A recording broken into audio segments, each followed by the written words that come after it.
do you think my poems are any good? And Rilke, in this one letter, I'm paraphrasing, sorry, but he wrote to him saying, you asked me if I think your poetry is any good. You have asked others. I beg of you, stop doing that. Stop asking others if I think your work is any good. Ask yourself, must I write? Must I write? So when I read that book, I go, must I act? Must I be a doctor? Must I be a lawyer? Must I do anything, any dream that you have about what you want to do in your life? Ask yourself, must I do it? If the answer comes back, yes, then live your life in accordance with that dream or that goal. And what I think he was writing about was what I was just saying. Don't do something because you're going to make money at it. Don't do it because you're going to be famous. Do it because you absolutely have to. Because trust me, being an actor, it took 20 years for me to get my break with Prison Break. It may not have happened. And it would have been very sad for me to, after 20 years, to say, you know what, I'm going to give up. And I felt that I had something in me, but I didn't know when and how it would come out. And I survived, I lived, I paid my bills by acting, but it was always a struggle. And if I hadn't been in it for the right reasons, I would have lost it. I would have blown my brains out probably.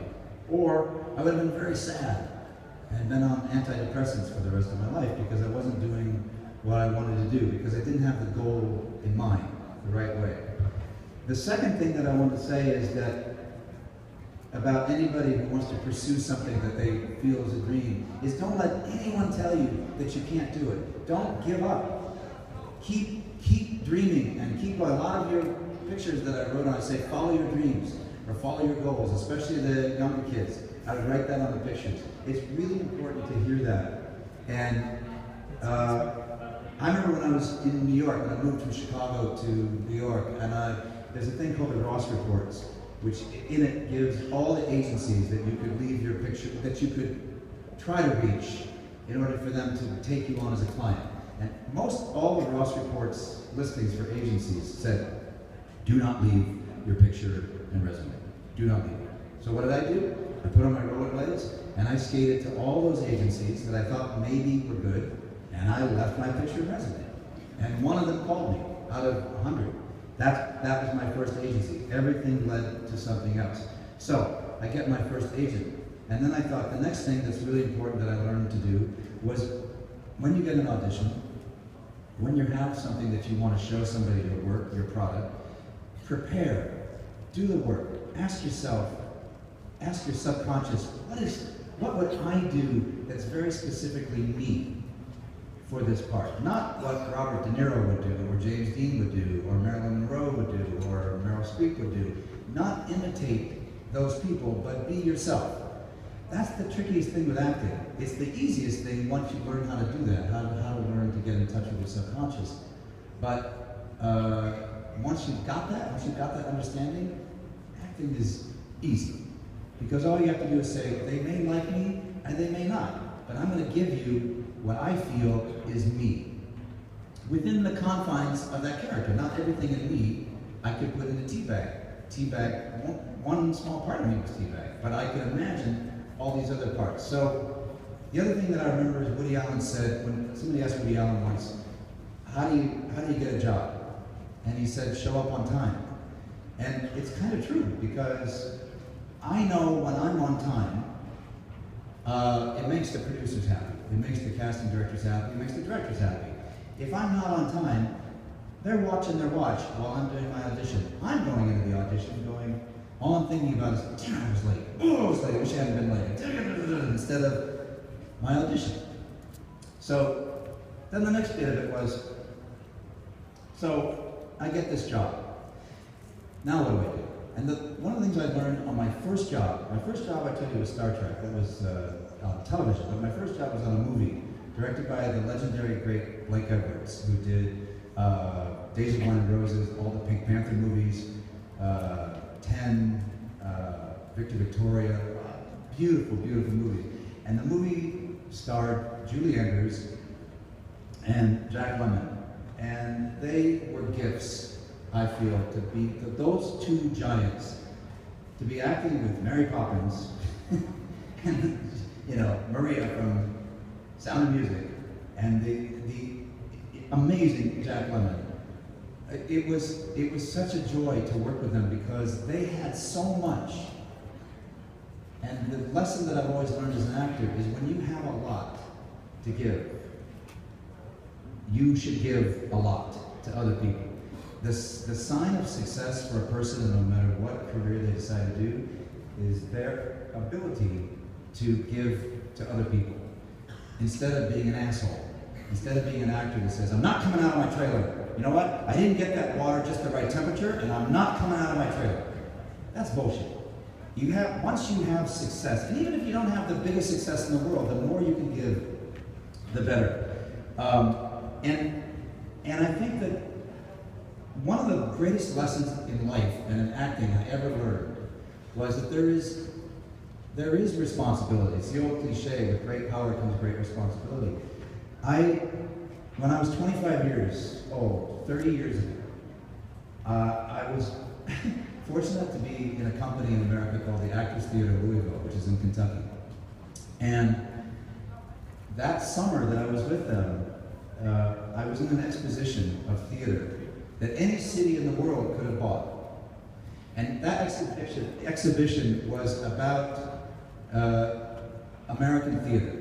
It was about specifically New York theater, Broadway, but then something very specific to America, which is a regional, what we call a regional theater, which Actors Theater of Louisville was one. And within that exhibition, people would learn how a regional theater is run. And then within that part of the exhibition was a tent. And within that tent were live plays that were done. And I was lucky to be one of the actors in this troupe of actors.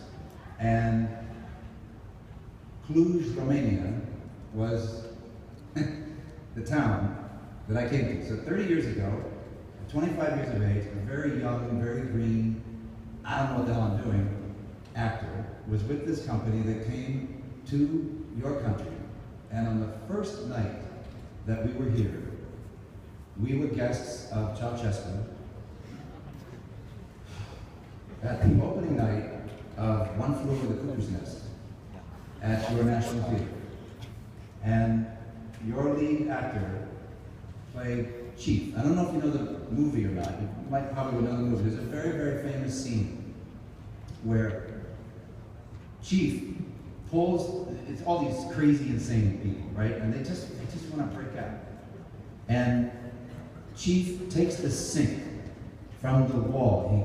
He pulls this sink, this huge sink. He's this huge man, and he pulls the sink out of the wall.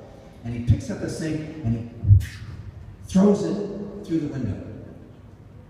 And all of these crazy people escape through that window.